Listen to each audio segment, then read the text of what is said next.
하나님의 은혜가 여러분 가운데 함께 하시기를 주님의 이름으로 축원합니다. 자, 11장에서 다윗이 밧세바 사건을 일으켰지요.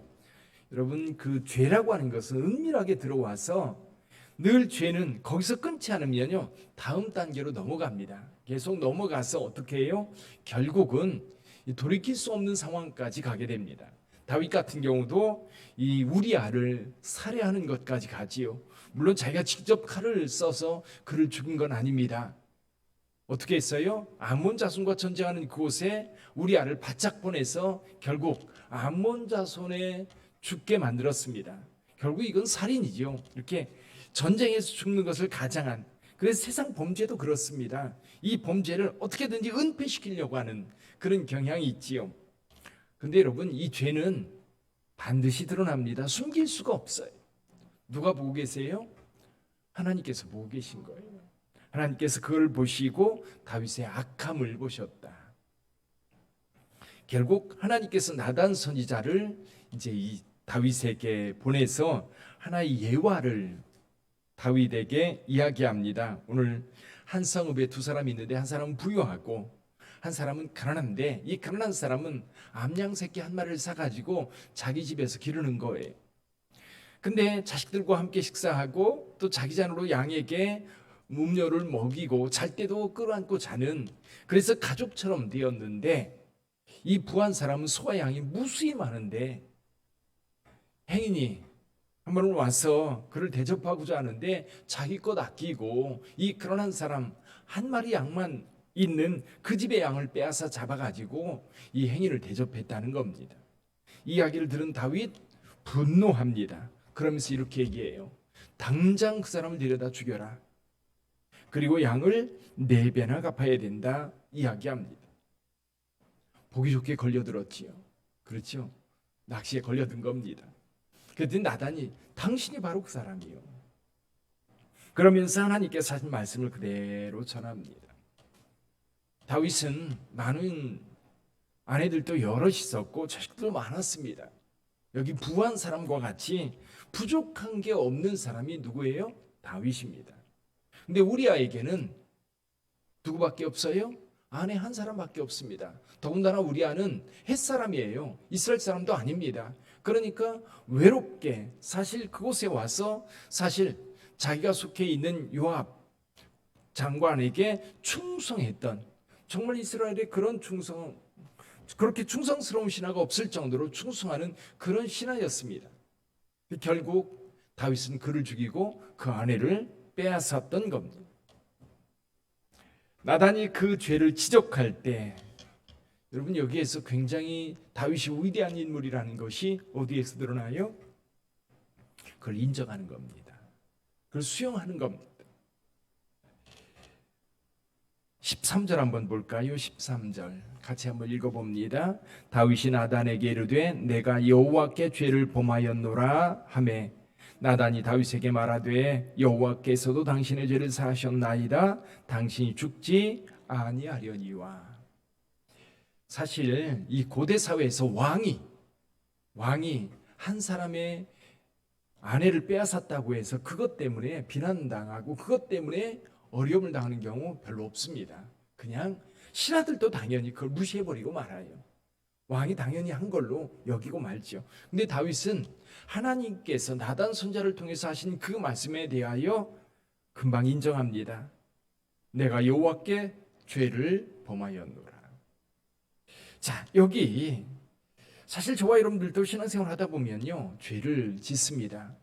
우리에게 굉장히 중요한 것이 죄를 깨달았을 때에 인정하는 거예요. 이게 회개거든요. 회개의 제일 처음은 뭐냐면 내가 죄를 지었다는 사실을 인정하는 거예요. 내가 인정하는 겁니다.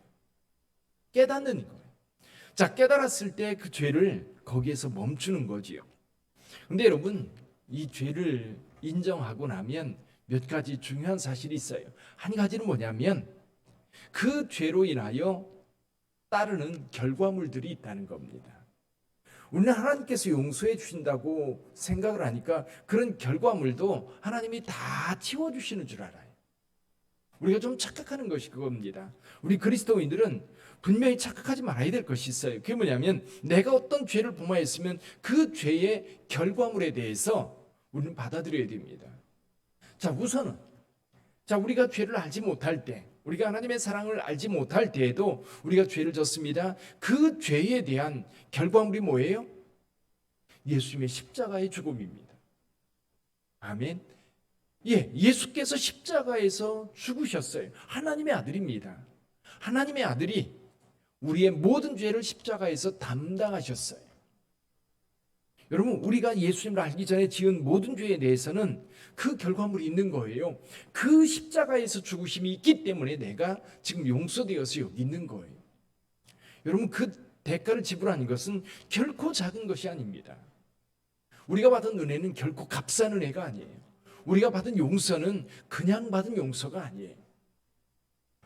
그리고 나서도 우리가 죄를 짓습니다. 죄를 지었을 때 여러분, 그 죄의 결과물이 분명히 있다는 거예요. 여기서 다윗에게 나단 선지자가 한 죄의 결과물이 있어요. 어떤 겁니까? 10절에 보면 칼이 다윗의 집안에서 영원히 떠나지 않는다 말씀하고 있어요.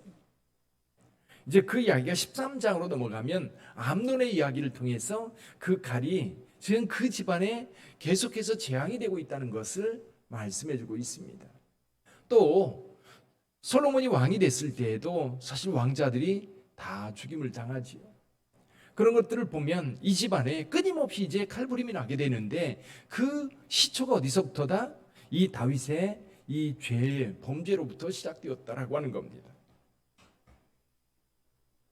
또 한 가지는 너는 은밀한 중에 남의 아내를 빼앗았지만 내 아내들은 백주대낮에 다른 사람들과 동침할 거라는 거예요. 그런 일이 나중에 실제로 벌어지죠. 뿐만 아니라 여기 14절에 보면 여호와의 원수로 말미암아 큰 비방거리를 제공했다는 거예요. 다윗이 어떤 사람이었습니까? 다윗이 하나님의 종이었고, 그리고 하나님께서 그의 마음을 보시고 그를 택하여 이스라엘 백성의 왕으로 삼으셨어요. 자, 하나님의 선택을 받았고, 그리고 하나님의 은혜를 입었던 다윗이 범죄함으로 오히려 하나님께 누가 되었던 거예요. 그래요. 저와 여러분들 마찬가지입니다. 세상 사람들이 비난할 만한 죄를 우리가 지면 단순히 우리만 저 나쁜 놈 이렇게 욕합니까? 아니잖아요. 요즘 같은 때 인터넷 같은 게 잘 발달되어 있는데 한 성도들의 그리스도인들 또 목사님들 어떤 그 범죄한 사실이 이제 그 언론에 공개가 되면 누가 욕먹어요? 교회가. 또 누가 욕먹어요? 예수 그리스도께서. 또 누가 욕먹어요? 성부 하나님께서 욕먹어요. 자, 그 얘기입니다. 이런 결과물들이 있어요. 여러분, 이 결과물들은요, 죄를 지은 사람이 고스란히 짊어질 수밖에 없는 겁니다. 이런 것까지 다 아무런 짐을 지지 않고 그냥 넘어가는 게 아니에요. 사랑하는 성도 여러분, 그래요. 우리가 죄를 짓지 말아야 되는 이유 가운데 하나도 이런 겁니다. 그 결과물이 여러분 혹독합니다. 우리가 굳이 교도소에 들어가서 수감 생활하지 않더라도 사실은 우리 마음의 짐도 그만큼 크고 힘든 거예요. 그걸 생각하면 죄 짓지 말아야죠. 그렇죠? 남의 물건 훔친다든지 폭력을 행사한다든지 하지 말아야 되죠. 요즘에도 보면 이렇게 그 층간 소음이라든지 이런 것들이 이웃 간에 칼부림하는 그런 경우가 있어요. 여러분, 이런 일들을 벌인 사람은 그 대가를 혹독하게 치릅니다. 그렇잖아요. 근데 여기 중요한 게 있습니다. 고백할 때, 하나님 앞에 이 죄를 고백할 때에 그 죄가 용서된다는 사실입니다. 죄의 삭은 사망입니다. 여기서 이렇게 얘기를 해요. 나단이 당신이 그 죄로 말미암아 죽지 않을 것이다. 무슨 뜻이에요? 하나님이 용서해 주셨다는 겁니다. 그렇다고 해서 그 죄의 대가가 없어지는 건 아니에요. 고스란히 담당을 해야 되지만 하나님께서 그를 용서해 주심으로 이제 그 죄로 인하여 죽지는 않을 거예요. 오히려 다윗의 회개 그리고 하나님의 은혜가 오히려 그에게 다윗에게 얹어지는 모습을 봐요. 여러분, 저와 여러분들의 삶에도 그래요. 우리가 죄를 인정하고 어떤 죄를 범했을 때 죄를 인정하고 하나님 앞에 고백하고 용서를 구할 때, 용서는 사실 내가 원하지만 내 마음대로 되는 게 아니거든요. 이건 철저히 하나님께서 베푸시는 거예요. 하나님 앞에 물었을 때 용서 안 해주시면 그냥 그 하나님의 징벌을 받아야 됩니다. 그러나 하나님께서 용서해 주실 때는 그 자체가 너무나 큰 은혜지요. 이미 다윗은 하나님 앞에 그 죄를 인정하고 수용할 때, 고백할 때 하나님께서 그를 용서해 주신 은혜를 입었고요. 두 가지 은혜를 더 주셔요. 하나는 이 밧세바를 통해서 낳은 아이는 하나님이 데려가시지만, 그를 통해서 낳은 솔로몬은 하나님이 귀히 여기셨다, 사랑하셨다라는 이야기가 나와요. 어쩌면 말도 안 되는 얘기 같지요. 그리고 말도 안 되는 은혜를 사실 저와 여러분들이 받고 있는 거예요. 말도 안 되는. 우리가 생각해 보면, 아니 하나님 어떻게 그러실 수 있어? 밧세바. 그래서 여러분, 예수님의 족보 가운데에요, 여인이 5명이 들어갔는데 그 중에 한 사람이 누구예요? 밧세바입니다. 밧세바. 또 한 가지는 이 라빠성을 점령할 때 다윗이 가서 그 성을 점령하고 큰 왕광을 얻고 그리고 암몬을 지배하게 되는 그런 사건으로 이어집니다. 승리자 다윗으로 이어지게 되지.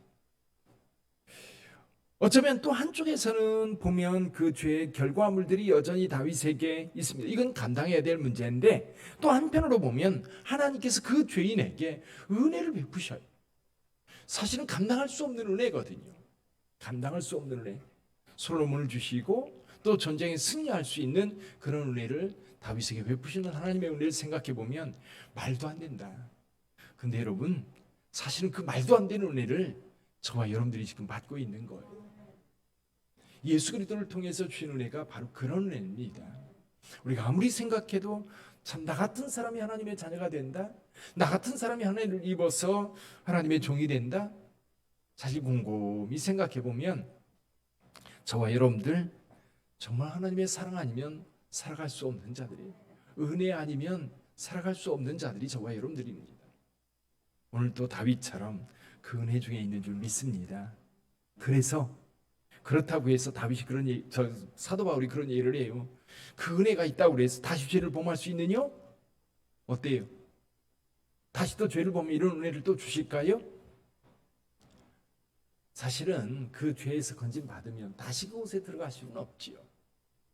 그래서 예수 그리스도를 믿는 자들은 그 은혜를 깨닫고 다시는 죄 짓지 않고 다시는 하나님 앞에 범죄자로 사는 것이 아니라 은혜 안에 사는 자로 우리의 삶이 달라져야 되는 거예요. 그래서 오늘도 하나님께서 베푸신 은혜를 따라 거룩한 성도의 삶, 은혜 받은 자의 삶을 사시기를 주님의 이름으로 축복합니다. 기도하겠습니다.